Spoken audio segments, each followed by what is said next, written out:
Class 9 geography second chapter question আনসারগুলো বলছি। তোমরা সবাই লাইক অ্যান্ড সাবস্ক্রাইবটা দিয়ে দাও। পৃথিবীতে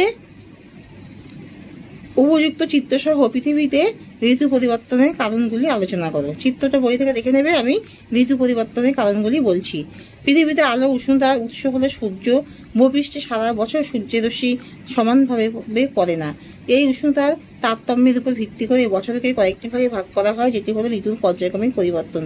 বিভিন্ন কারণে পৃথিবীতে ঋতু পরিবর্তন ঘটে থাকে। এই কারণগুলি হলো পৃথিবীর অভিগত গোলকাকৃতি। পৃথিবীর অভিগত গোলকাকৃতির জন্য ভূপৃষ্ঠে সূর্যরশ্মি কোথাও তির্যকভাবে কোথাও লম্বভাবে পড়ে। তির্যক ও লম্বভাবে পতিত সূর্যরশ্মির মধ্যে উত্তাপ এবং তারতম্য থাকায় কোথাও শীত কোথাও গ্রীষ্ম ঋতু দেখা যায়। পৃথিবীর আবর্তন গতির জন্য দিনরাত্রি হয়ে থাকে। এর ফলে উষ্ণতার তারতম্য ঘটে ও ঋতু পরিবর্তন হয়। আবর্তন গতি না থাকলে পৃথিবীর অর্ধভাগে চিরগ্রীষ্ম অর্ধভাগে চিরশীত বিরাজ করত। পৃথিবীর পরিক্রমণ গতি। পৃথিবী একটি নির্দিষ্ট উপবৃত্তাকার কক্ষপথে সূর্যকে প্রদক্ষিণ করে। এটি পরিক্রমণ গতি নামে পরিচিত। এই পরিক্রমণ গতির জন্য ভূপৃষ্ঠের বিভিন্ন অংশে বছরের বিভিন্ন সময় সূর্যের রশ্মি তারতম্য লক্ষ্য করা যায়, যে কারণে ঋতু পরিবর্তন হয়ে থাকে। পৃথিবীর উপবৃত্তাকার কক্ষপথে উপবৃত্তাকার আকৃতির জন্য পৃথিবী থেকে সূর্যের দূরত্ব সারা বছর সমান থাকে না, ফলে উষ্ণতা তারতম্য সৃষ্টি হয়। পৃথিবীর বার্ষিক গতির ফলাফল সচিত্র ব্যাখ্যা করো। চিত্রটা দেখে দেবে। আমি বলছি বার্ষিক গতির ফলাফল। পৃথিবী নিজের অক্ষের উপর ঘুরতে ঘুরতে সূর্যকে প্রদক্ষিণ করে। এই প্রদক্ষিণ করতে সময় লাগে প্রায় 365 দিন 6 ঘন্টা। এই সময়কে পৃথিবীর বার্ষিক গতি বলা হয়। পৃথিবীর বার্ষিক গতির ফলে বেশ কিছু বৈশিষ্ট্য দেখা যায়। সারা বছর ধরে দিন রাতের দৈর্ঘ্য হ্রাস বৃদ্ধি। সূর্য সারা বছর ধরে নিরক্ষরেখার উপর লম্বভাবে কিরণ দেয়, ফলে এখানে দিন ও রাত্রির দৈর্ঘ্য সমান থাকে, কিন্তু পৃথিবীর অন্য সকল স্থানে দিন ও রাত্রির সময় পার্থক্য দেখা যায়। পৃথিবী আকৃতি অভিজ্ঞত গোলক পৃথিবীর কক্ষপথের সাপেক্ষে কোণ করে অবস্থান করে। ফলে কক্ষপথের এক একটি জায়গায় পৃথিবীর এক একটি গোলার্ধ সূর্যের দিকে ঝুঁকে থাকে। যখন পৃথিবীর যে গোলার্ধ সূর্যের দিকে বেশি ঝুঁকে থাকে, তখন সেই গোলার্ধে ক্রমশ দিন বড় ও রাত ছোট হয়। অন্য গোলার্ধে বিপরীত অবস্থার সৃষ্টি হয়। ঋতু পরিবর্তন। পৃথিবীর কক্ষপথে সূর্যকে প্রদক্ষিণকালে পৃথিবীর অবস্থানের উপর নির্ভর করে উষ্ণতা তারতম্যের সৃষ্টি হয়। ফলে ঋতু পরিবর্তন ঘটে। উষ্ণতার উপর ভিত্তি করে পৃথিবীকে কয়েকটি ঋতুতে ভাগ করা হয়। পরিক্রমণ গতির ফলে ঋতুগুলি পর্যায়ক্রমিক পরিবর্তন ঘটে, যাকে ঋতু পরিবর্তন বলে। অবসর অনুসূত অবস্থান। পৃথিবীর উপবৃত্তাকার কক্ষপথের আকৃতির জন্য পৃথিবীতে অপসূর অনুসূর অবস্থান দেখা যায়। পৃথিবী সূর্যকে প্রদক্ষিণকালে সূর্য থেকে সর্বাধিক দূরত্বে একবার অবস্থান করে। এই অবস্থানকে বলা হয় অপসূর অবস্থান, যেখানে পৃথিবী ও সূর্যের মাঝে দূরত্ব থাকে 15 লক্ষ কিলোমিটার। আবার সূর্যের একদম কাছাকাছি পৃথিবীর অবস্থানকে বলা হয় অনুসূর অবস্থান।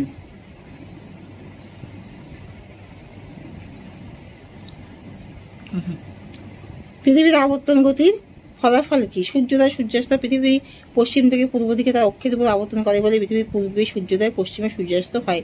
দিন ও রাত্রির সংগঠন।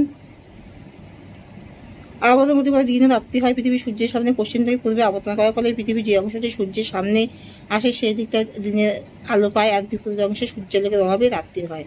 দিন ও রাত্রি বিভিন্ন অবস্থা। সূর্যের সামনে পৃথিবীর ক্রমাগত আবর্তনের ফলে দিন ও রাত্রি বিভিন্ন অবস্থা, যেমন সূর্যোদয়, ভোর, দুপুর, গোধূলি, সন্ধ্যা এবং মধ্যরাত্রি লক্ষ্য করা যায়। নিয়ত বায়ু সমুদ্র স্রোতের দিকবিক্ষেপ। পৃথিবীর আবর্তনের ফলে কোরলিস বল সৃষ্টি হয়, যা নিয়ত বায়ু সমুদ্র স্রোতের দিকবিক্ষেপ ঘটায়। জল ফাটার সৃষ্টি। সৌরজগতের প্রতি নক্ষত্র একে অপরের উপর প্রবলভাবে আকৃষ্ট হয়। চাঁদ পৃথিবীর সবচেয়ে কাছে জ্যোতিষ্ক হওয়া চাঁদের আকর্ষণে পৃথিবীর সমুদ্রের জল স্ফীত হয় এবং জোয়ারের সৃষ্টি হয়। আবর্তনের ফলে পৃথিবীর কোনো অংশে দিনে দুবার জোয়ার এবং দুবার ভাটা হয়। সময় নির্ণয়। পৃথিবীর একটি পূর্ণ আবর্তনে 24 ঘন্টা সময় লাগে। সময় গণনার জন্য এই সময়কালকে ঘন্টায় ভাগ করে তার এক এক ভাগকে 1 ঘন্টা ও 1 ঘন্টাকে 60 মিনিট এবং 1 মিনিটকে 60 সেকেন্ডে ভাগ করা হয়। উদ্ভিদ ও প্রাণী জগতের সৃষ্টি। পৃথিবীর আবর্তনের ফলে পৃথিবীতে পরিমিত আলো এবং তাপ পাওয়া যায়। ফলস্বরূপ পৃথিবী উদ্ভিদ এবং প্রাণীর বিকাশের জন্য অনুকূল পরিবেশের অধিকারী। যদি ঘূর্ণাগতি না থাকে, তাহলে পৃথিবীর এক অর্ধেককে অনির্দিষ্টকাল দিন থাকবে, বাকি অর্ধেক জায়গায় অনির্দিষ্টকাল রাত্রি থাকবে। এর ফলে পৃথিবীতে কোনো প্রাণীর বিকাশ সম্ভব হবে না।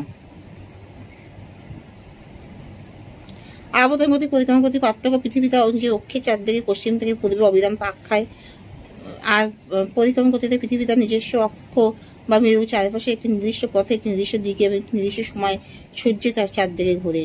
পৃথিবী তার অক্ষের চারদিকে একবার পূর্ণ আবর্তন করতে সময় নেয় 24 ঘন্টা 56 মিনিট 4 সেকেন্ড। উপবৃত্তাকার কক্ষপথে সূর্যকে একবার প্রদক্ষিণ করতে পৃথিবীর সময় লাগে 365 দিন 5 ঘন্টা 38 মিনিট 46 সেকেন্ড। আবর্তন গতির ফলে পৃথিবীতে পর্যায়ক্রমে দিন রাত্রি সংঘটিত হয়। পরিক্রমণ গতির ফলে পৃথিবীতে বছরের বিভিন্ন সময় দিন রাত্রির দৈর্ঘ্যে হ্রাস বৃদ্ধি ঘটে। আবর্তন গতির ফলে পৃথিবীতে বায়ু প্রবাহ ও সমুদ্র স্রোতের দিক বিক্ষেপ ঘটে। পরিক্রমণ গতির ফলে পৃথিবীতে দিন রাত্রির দৈর্ঘ্যের হ্রাস বৃদ্ধির কারণে উত্তাপের তারতম্য ঘটে ও এর ফলে পৃথিবীতে ঋতু পরিবর্তন হয়। তাহলে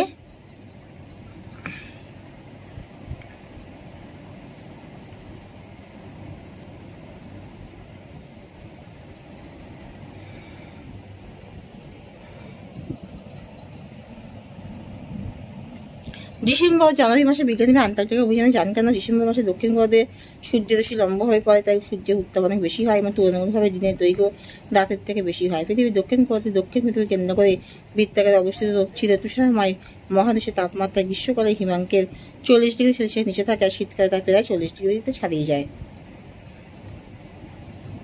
কীভাবে করোলিসের প্রভাবে বায়ুপ্রবাহ সমুদ্র স্রোতকে প্রভাবিত করে ব্যাখ্যা করো। কীভাবে করোলিসের বায়ুপ্রবাহ সমুদ্র স্রোতকে প্রভাবিত করে? পৃথিবীর আবর্তনের ফলে সৃষ্ট এই বলের প্রভাবে বায়ুপ্রবাহ সমুদ্র স্রোত পৃথিবী পৃষ্ঠের যে কোনো গতিশীল বস্তুর গতিবিক্ষেপ ঘটে তাকে করোলিস বল বলে। পৃথিবীর অভিজ্ঞতা গোলকক্ষের জন্য নিরপেক্ষ থেকে উত্তর মেরুর দিকে আবর্তনের গতিবেগ ক্রমশ কমতে থাকে। আবর্তন বেগের এই তারতম্যের জন্য করোলিস বলের প্রভাবে বায়ুপ্রবাহ সমুদ্র স্রোত প্রভৃতি গতিশীল পদার্থের গতিপথ উত্তর গোলার্ধের ডান দিকে দক্ষিণ গোলার্ধের বাম দিকে বেঁকে যায়। নরওয়েকে নিশীথ সূর্যের দেশ বলা হয় কেন? পৃথিবীর অভিজ্ঞতা গোলকাকৃতি উপবৃত্তাকার কক্ষপথ পৃথিবীর মেরুরেখার সর্বদা একইমুখী অবস্থান প্রভৃতির কারণে মার্চ থেকে জুলাই মাসে উত্তর গোলার্ধে সমুদ্রবৃত্তে একটানা দিন থাকে। সমুদ্রবৃত্তে উত্তরে অবস্থিত ইউরোপ ও এশিয়ার কোনো স্থানীয় সময় অনুসারে গভীর রাত্রিতেও আকাশে সূর্য দেখা যায়। নরওয়েতে যে মে থেকে জুলাই মাস অবধি এই গভীর রাত্রে সূর্যালোক দেখা যায় বলে নরওয়েকে নিশীথ সূর্যের দেশ বলা হয়। প্রতি 4 বছর অন্তর বছরে একবার অতিরিক্ত দিন হয় কেন? নিজের পরিক্রমণ গতিতে সূর্যকে একবার প্রদক্ষিণ করার জন্য পৃথিবীর সময় লাগে 365 5 ঘন্টা 48 সেকেন্ড 48 মিনিট 46 সেকেন্ড।